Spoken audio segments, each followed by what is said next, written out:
अध्यक्ष महोदय, मैं जिन बातों के लिए जीवन भर लड़ते आया और आज वो सपना पूरा हुआ है कि समाजवादी आंदोलन में हमारे ऊंची जाति के लोग, जिनको मैं आज स्मरण करता हूं, डॉक्टर बैजनाथ झा, डॉक्टर शिवचंद्र झा, दिगंबर ठाकुर, भगीरथ झा, ये लोग जब हमारे साथ समाजवादी आंदोलन में चलते थे और कहते थे डॉक्टर लोहिया बांधी गांठ पिछड़ा पावे 100 में 60, तो उस समय जब उनके घर पर मैं जाता था, वो साधारण परिवार के गरीब सब थे, तो वो मुझको कहते थे कि कभी आप लोगों का राज आएगा तो ये ऊंची जाति के ब्राह्मण के भी गरीब बच्चे हैं, उनके लिए भी सोचिएगा। तो उनके मन में एक अरमान था कि कभी पिछड़ी जाति का ऐसा आदमी सत्ता में आएगा जो संपूर्ण समाज के समग्र विकास के लिए सोचेगा और उस दिन ऊंची जाति के गरीबों के भी बच्चे के अरमान को पूरा करेगा। मैं सोचता हूं वह दिन आ गया। बिहार के अंदर रामानंद तिवारी, कपिल देव सिंह, श्री कृष्ण सिंह, सच्चिदानंद सिंह, ये लोग कर्पूरी ठाकुर के नेतृत्व में जब लड़ते थे, मैं जानता हूं जब बाबू सत्येंद्र नारायण सिंह के साथ 77 में कर्पूरी ठाकुर जी के नेतृत्व का संघर्ष हुआ था, उस समय मेरी पार्टी में, उस समय जनता पार्टी में 33 राजपूत थे, उसमें से 17 राजपूतों ने कर्पूरी ठाकुर का समर्थन किया था, बाबू सत्येंद्र नारायण सिंह का समर्थन नहीं किया था। क्या उनका अरमान नहीं था? इसलिए 77 में जब कर्पूरी ठाकुर ने आरक्षण दिया 26%, तो उन्होंने दिया 12% पिछड़ा एनेक्चर 1, 8% एनेक्चर 2, 3% महिला, 3% आर्थिक दृष्टिकोण से गरीब। उन्होंने शुरुआत की थी, वहां थे। आज उसको बढ़ते बढ़ते हम यहां तक आए हैं। पिछड़ा वर्ग कमीशन का जब सवाल आया, इतने दिन नहीं हुआ, जाने दीजिए, लेकिन मुझे लोग कहते थे कि भारतीय जनता पार्टी कभी पिछड़ा वर्ग राष्ट्रीय आयोग को संवैधानिक दर्जा दे पाएगी? ऊंची जातियों के पार्टी वाले हैं, ये कभी करेंगे? लेकिन जब ये आरक्षण का पिछड़ा वर्ग आयोग को राष्ट्रीय आयोग का दर्जा दिया गया, संवैधानिक दर्जा, तो उसके पास करने समय में भाई राजनाथ सिंह, सुषमा स्वराज जी, अडवाणी जी, गडकरी जी, ये कलराज मिश्र बैठे हैं, इन सभी ऊंची जातियों के लोगों ने पिछड़ा वर्ग आयोग को जब राष्ट्रीय आयोग का दर्जा दिया, तो क्या ये पिछड़े वर्ग के लिए इनकी कुर्बानी नहीं है? क्या इनके इस कुर्बानी को भूल जाएंगे? मैं केवल इतना ही कहना चाहूंगा, देश में 2 विचारधारा का द्वंद्व रहा है, चाहे वो सवर्ण हो, चाहे अवर्ण हो, चाहे कुवर्ण हो, चाहे पिछड़ा हो, चाहे दलित हो। एक है कट्टरपंथी और एक है उदारवादी। वाल्मीकि से लेकर के, मैं वहां से शुरू करूंगा, वाल्मीकि से लेकर समाजवादी आंदोलन की धारा में आज भारतीय जनता पार्टी में राजनाथ सिंह से लेकर सुषमा स्वराज तक उसी वाल्मीकि के उदारपंथी पर धारा के प्रतिपोषक हैं। इसलिए मैं इन सबों को धन्यवाद देता हूं। आज उन्होंने, श्री नरेंद्र मोदी जब एक पिछड़े वर्ग के हैं, उन्होंने इस आरक्षण को लाया है।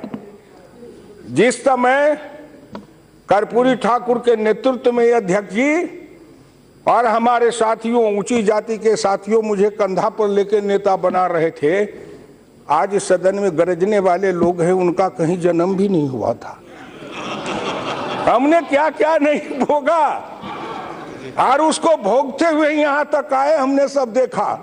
अभी धर्मेंद्र जी बोल रहे थे, क्या वो भूल जाते हैं कि मुलायम सिंह और अखिलेश के बनाने में जनेश्वर मिश्रा का, इनके पसीना से कम योगदान है? ब्रजभूषण तिवारी का कम योगदान है? मोहन सिंह का कम योगदान है?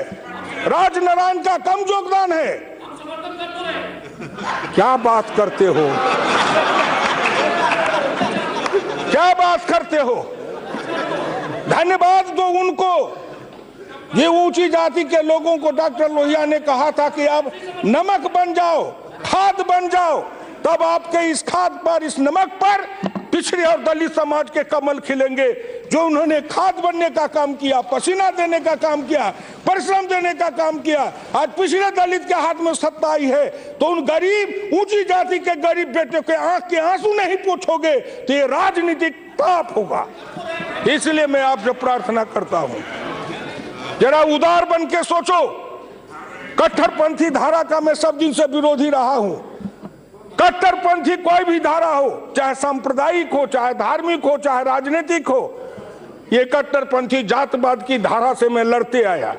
अगर नहीं लड़ता अध्यक्ष जी तो हुकुमदेव नारायण यादव भारतीय जनता पार्टी में क्यों आता? मेरी लड़ाई किस बात की थी? और आज भी लड़ाई है। जीवन के अंतिम क्षण तक उस कट्टरवाद के विरुद्ध में लड़ते आया हूं और जीवन के अंतिम क्षण तक लड़ूंगा। भारत ने हमेशा उदारवादी धारा को समर्थन किया है, माना है। आज यह विधेयक उसको लाके सामाजिक समरसता लाने में, ऊंच नीच का भेद मिटाने में। अंत में मैं कहूंगा, सुषमा स्वराज जी वहां लीडर ऑफ अपोजिशन थी, राजनारायण जी, राजनाथ जी, अडवाणी जी सब बैठते थे आगे, मैं दूसरी बेंच पर था। महिला आरक्षण विधेयक आया था, उसमें गोपीनाथ मुंडे जी के नेतृत्व में हम पिछड़ों ने भाजपा में कहा था कि आरक्षण स्वीकार है, लेकिन महिला आरक्षण में पिछड़े और दलित के लिए भी आरक्षण का प्रावधान होना चाहिए।